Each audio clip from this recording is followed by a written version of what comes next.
Well, you're probably thinking this is just gonna be another dumb video on pinch points, and I hope that it's not. I hope that I have something that you may not have heard before, or that will kind of encourage you to strategize a little bit differently when you're picking your spots to sit this fall.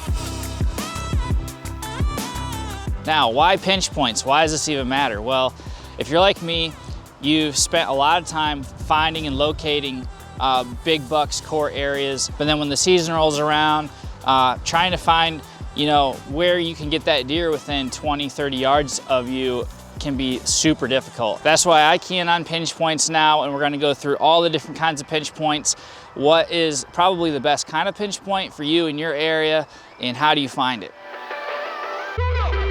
Some of this is common knowledge. You probably already heard it. Some of it I've got from a book that my brother gave me for Christmas called Mapping Trophy Whitetails, and it's a super old book. It's hilarious because, you know, they're using actual paper maps and stuff. Obviously now we have all sorts of technology available to us, but there's some really good strategies that I pulled out of that book that I'm gonna share with you in this video. So there's 3 main natural elements that make up pretty much any pinch point. You got water, so obviously like creeks, rivers, ponds, swamps, lakes, fields, whether that be open fields that deer avoid or thick CRP type fields that deer actually bed in.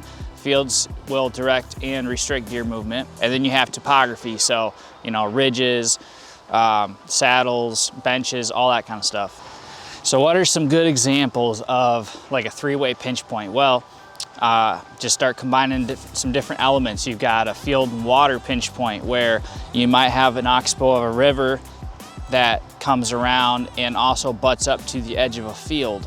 And if that field's empty, if there's nothing in it, well, the deer might follow the inside edge of that field along the woods, and the deer that are traveling closer to the river are gonna start traveling up that bend, and right in between that field edge and that oxbow is gonna be a pretty dang good spot to have a stand. A field and topography pinch can be pretty much the same kind of thing. It could be where you have a ridge line that comes out, where you've got a finger that drops off right at the edge of a field. So you've got deer traffic coming up and down the edges of the ridge, deer traffic coming crossways going up and down the edge of the field. So you've got a spot where both sets of traffic will combine and merge.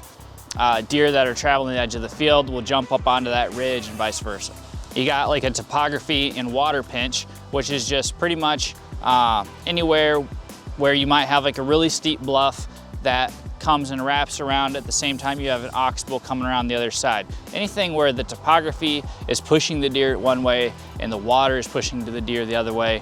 When you start actually looking for these, you'll find that there's a lot more of them out there than you might think.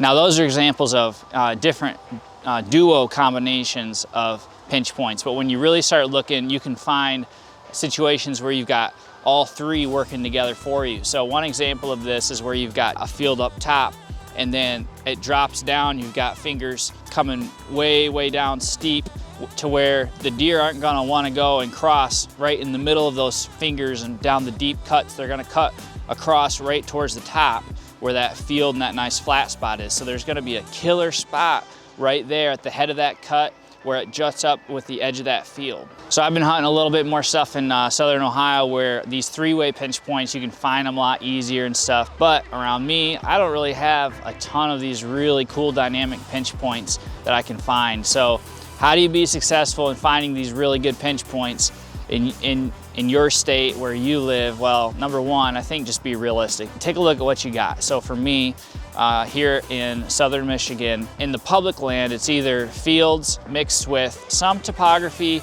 and a lot of standing water. And I found the very best pinch points in my area to be revolving around standing water.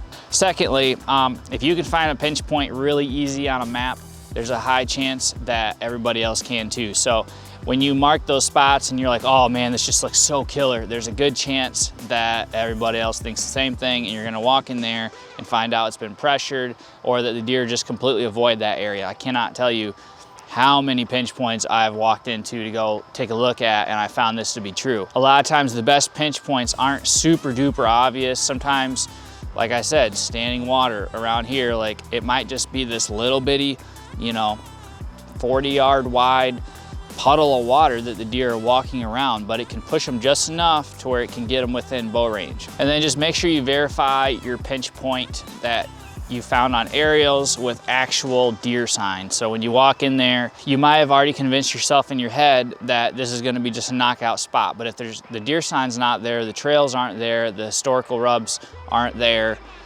then you might be kidding yourself, honestly. That leads me to my last point, is just that you gotta be ready to change. So when you walk into a spot and you just think it's gonna be so cool, be ready to change. You might get into there and realize, okay, well, the deer are not actually walking this direction through this pinch point. They're actually skirting it way over here. Well, yes, it sucks. Yes, it's not what you're looking for, but go over to that deer trail and start walking it.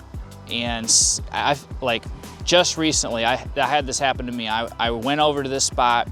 I thought that this pinch point was gonna be just money. The deer weren't even working it. And I found the main deer trail, so I started walking that deer trail. Well, it turns out I walked it down far enough, it skirted around this little puddle of water, and I knew right there, that's where I needed to be. That wasn't a very obvious place on aerials, but when you can find those spots, those are the best because they're not obvious, so there's not a high probability that there's gonna be a ton of other guys there hunting it. So I guess in conclusion, the number one most important thing is let the deer determine where the best pinch points are. It's really easy to get into the whole e-scouting craze, and while yes, there is a lot of good prep work you can do with e-scouting, the best spots I've found are always spots that no one would know about. I just found by following deer, figuring out where they're bedding, where the good cover's at, and then finding spots along their trail where they have to go around something. Sometimes it could be as simple as a deadfall and they're skirting around that deadfall, or standing water, or a steep bluff, whatever it is. Those are the spots you want to key in on.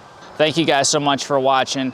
I hope you're enjoying these summer months, whether it's getting your gear together, scouting, bow fishing. I'll probably be putting some bow fishing videos up. I haven't bow fished in a while and I love it. So definitely gonna be doing some of that pretty soon. But anyways, subscribe if you like this kind of content, and we'll catch you in the next one.